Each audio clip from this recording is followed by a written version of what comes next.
Tôt ce matin, le Barry Yanbu est arrivé dans le port de Santander, en Espagne. Le cargo saoudien est resté 2 jours au large du Havre, sans pouvoir s'approcher de la ville du nord de la France, où il était supposé embarquer des armes françaises à destination de l'Arabie saoudite.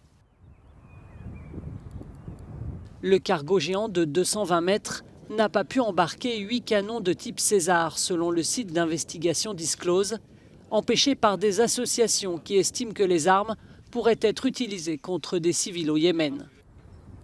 Selon le gouvernement français, il n'y a pourtant pas de livraison de César en cours.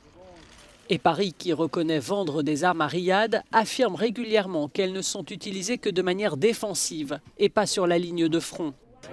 L'essentiel des armes qui ont été vendues sont plutôt utilisées à l'intérieur du territoire ou à la frontière, mais elles sont utilisées dans le cadre d'un conflit. Vous avez raison. Néanmoins, je tiens ici à dire ce que nous avons rappelé, c'est-à-dire d'avoir la garantie que ce ne soit pas utilisé contre des populations civiles.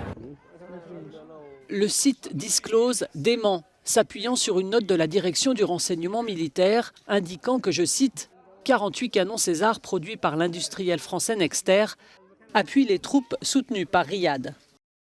Les ONG qui estimaient que les armes mettaient en danger les Yéménites ont été déboutées par la justice française.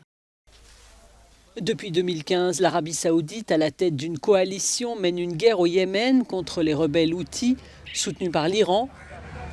Une guerre oubliée dont on ne connaît pas exactement le nombre de morts, victimes de la famine et du conflit.